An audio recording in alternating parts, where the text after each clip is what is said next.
आप देख रहे हैं इंडिया न्यूज। सबसे पहले देश आपके साथ मैं रचना बंसल। खबरों की शुरुआत में सबसे पहले आप जान लीजिए, ईरान और इजरायल के बीच का जो बढ़ा हुआ टकराव है वो दुनिया के कई देशों की टेंशन को बढ़ा रहा है।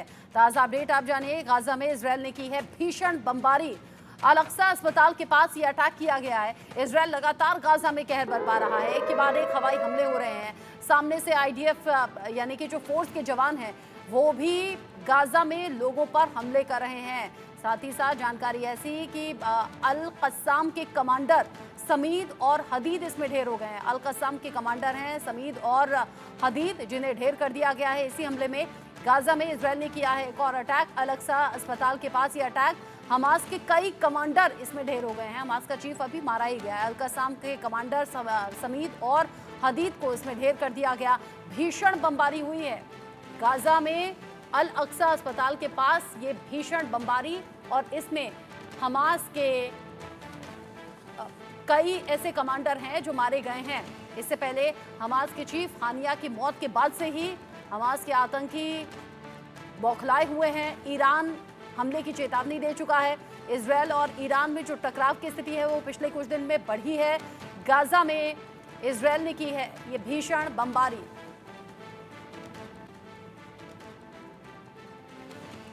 इस पर बात करने के लिए संजीव श्रीवास्तव, विदेश मामलों की जानकार, मेरे साथ जुड़ गए हैं। साथ ही साथ मेजर रिटायर्ड मोहम्मद अली शाह भी मेरे साथ में जुड़े हुए हैं। मेजर शाह, ये जो तस्वीरें लगातार भीषण बमबारी से जुड़ी हुई हैं, जाहिर सी बात है गाजा में सिविलियंस भी मारे जा रहे हैं, लेकिन इजरायल जो कि ये साफ कर चुका है, बेंजामिन नेतन्याहू जो कि ये साफ कर चुके हैं, जब तक हमास का आखिरी आतंकी मारा नहीं जाएगा ये युद्ध खत्म होगा नहीं। और अभी तो इजरायल ने और ज्यादा ताकत के साथ ही हमला किया होगा क्योंकि हमास चीफ भी मारा गया है। रचना जी, बिल्कुल सही बोला आपने। और जैसे कि हमस के, बल्कि अल कसम यूनिट के इनके जो कमांडर हैं सामिद और हदीद, ये मारे गए हैं। और अल अक्सा अस्पताल के करीब में ये हमला हुआ है। देखिए, अगर जब ये निशाना सटीक निशाने पे लगता है, अगर आप हमस का खात्मा कर रहे हैं, इसमें कोई शक की बात नहीं, करिए, बिल्कुल आप खात्मा करिए। आपने ये प्लेज लिया था पहले कि आप खात्मा करेंगे इनका।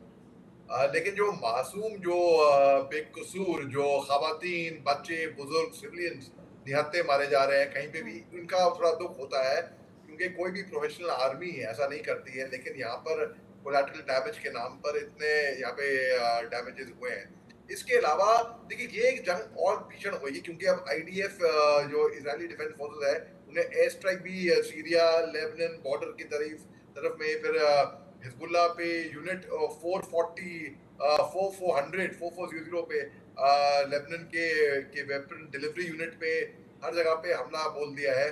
अब ईरान ने भी अपील किया था कि मल्टीफोल्ड वॉरफेयर करें, कि हर तरीके से इजराइल पे हमला करें, यानी कि Houthi, Hezbollah, Hamas, Lebanon, Syria, Iran सब मिलकर एक तरीके से हमला बोले। ये जंग और भीषण होती हुई मैं देख रहा हूँ।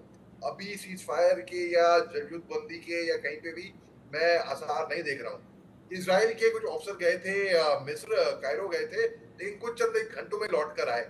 नेतन्याहू ने उनकी इनकॉम्पिटेंसी कहा था कि क्यों बात है भाई, वो जंगबंदी की तरफ को वहां पे बात ठीक से नहीं कर पाए या बढ़ावा दे नहीं पाए इस तरीके से।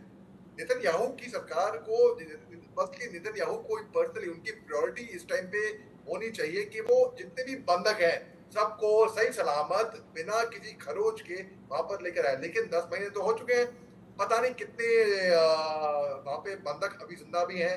जो महिलाएं हैं उनके साथ पता नहीं क्या बदसलूकी हुई होगी। और क्योंकि 10 महीने हो चुके हैं, अब तक पता नहीं क्या क्या हो चुका होगा। ये अगर चाहते, सबसे पहली प्रायोरिटी इनको रखनी चाहिए थी, ये जितने भी बंधक हैं उनको सही सलामत लेकर आए। मैं आपको एक हल्का सा एग्जांपल देके मैं यहाँ पे समाप्त करता हूँ। मैं जब असम राइफल्स में था, हम गए थे दीफू, असम। वहां पर किसी काम से हम गए थे। सबसे बड़ी कामयाबी मेरी ये थी कि वहां पे दीफू में एंटी मलेरिया, सेरेब्रल मलेरिया की मौतें बहुत हो रही थी उस जमाने में, अभी भी होती है। मैं सबको महफूज तरीके से वापस लेकर आया था नागालैंड, कोहिमा। ये सबसे बड़ी कामयाबी थी, एक भी बंदे को खरोच नहीं आई थी वहां पर। तो वैसे ही नेतन्याहू की सबसे बड़ी कामयाबी यहाँ पर ये होती कि अगर बंधक रिहा कर दिए गए होते, और अगर कोलैटरल डैमेज, मैं मानता हूँ होते हैं, कोलैटरल डैमेज बहुत कम होता है, लेकिन इतना नहीं होता कि जितनी हमास की नफरी है, उतने ही आप मासूमों को तकरीबन उतने ही मासूमों को का आप खात्मा कर दें। मासूमों का खात्मा कहीं पे भी हो, भला ही रूस यूक्रेन में हो, भला ही इसराइल में हो, भला ही गाजा पट्टी में हो, भला ही दुनिया के किसी भी कोने में हो।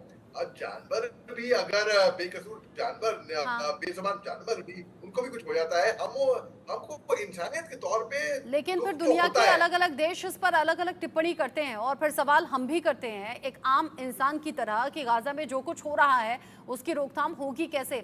संजीव श्रीवास्तव जी, जिस तरीके से अभी हमास के चीफ को मारा गया, मौत हुई है, इजरायल का हाथ सामने आ रहा है, इजरायल ने पहले की तरह ही इससे इनकार कर दिया है कि